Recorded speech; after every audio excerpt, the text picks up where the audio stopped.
perkenalkan nama saya Nurul Aswani. Saya dari kelas 22B Manajemen. NIM saya 2209081110031. Baik, lebih mempersingkat waktu, saya akan pemaparan materi saya yaitu etika bisnis dalam manajemen sumber daya manusia atau SDM. Apa itu manajemen sumber daya manusia? Nah, manajemen sumber daya manusia merupakan suatu proses menangani beberapa masalah pada ruang lingkup karyawan, pegawai buruh, manajer, dan tenaga lainnya. Untuk dapat menunjukkan aktivitas organisasi atau perusahaan demi mencapai tujuan yang telah ditentukan. Lingkup manajemen sumber daya manusia meliputi semua aktivitas yang berhubungan dengan sumber daya manusia dalam organisasi, bahwa semua keputusan yang mempengaruhi tenaga kerja yang menyangkut fungsi manajemen sumber daya manusia. Aktivitas ini mencangkup yang pertama, rancangan organisasi, yang kedua, staffing, yang ketiga, sistem reward tunjangan, yang keempat, manajemen performasi, yang kelima, pengembangan pekerja dan organisasi, yang keenam, komunikasi dan hubungan masyarakat.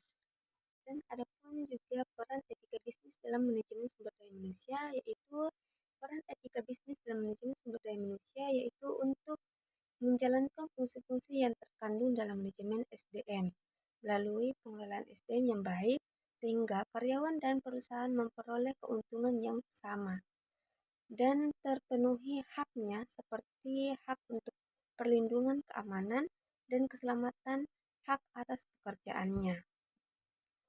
Manfaat etika bisnis dalam manajemen sumber daya manusia. Yang pertama, dapat mensejahterakan karyawan. Yang kedua, melindungi hak-hak para karyawan. Yang ketiga, dapat memberikan keuntungan bagi perusahaan dalam mencapai tujuan. Yang keempat, tidak adanya penyalahgunaan di dalam SDM. Yang kelima, mendapatkan tenaga kerja yang berkualitas dengan memperhatikan etika bisnis. Adapun prinsip etis dalam bekerja. Yang pertama, bekerja dengan ikhlas. Yang kedua, bekerja dengan tekun dan bertanggung jawab.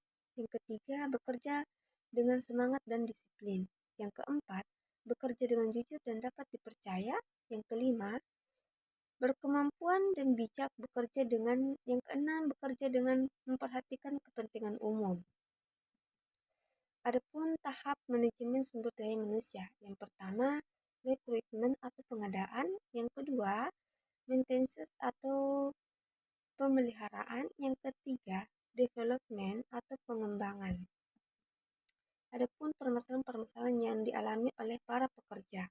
Yang pertama itu kolusi bentuk penyogokan yang terjadi calon karyawan yang ingin naik jabatan atau promosi jabatan.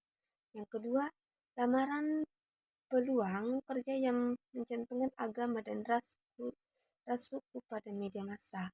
Yang ketiga, pelatihan-pelatihan atau training yang dilakukan hanya berdasarkan untuk mendapatkan proyek tender saja, jadi pelatihan dilaksanakan tidak berdasarkan kebutuhan yang ada. Yang keempat, pemberitahuan besaran nominal jumlah gaji kepada pihak yang tidak berwenang. Konsekuensi dari perilaku yang tidak etis dilihat dari dua perspektif, mikro dan makro. Yang pertama, makro, kepercayaan yang dibangun melalui etika akan mempengaruhi hubungan perusahaan dengan pemasok atau pelanggan maupun karyawan atau pemangku kepentingan. Yang kedua, makro, meliputi suap, penyuap, pemaksaan, pencurian, dan keluhan akan terdampak efisiensi pengalokasian sumber daya. Ini akan merugikan perusahaan dan karyawan. Jadi, itulah tadi pemaparan materi saya. Mungkin sampai di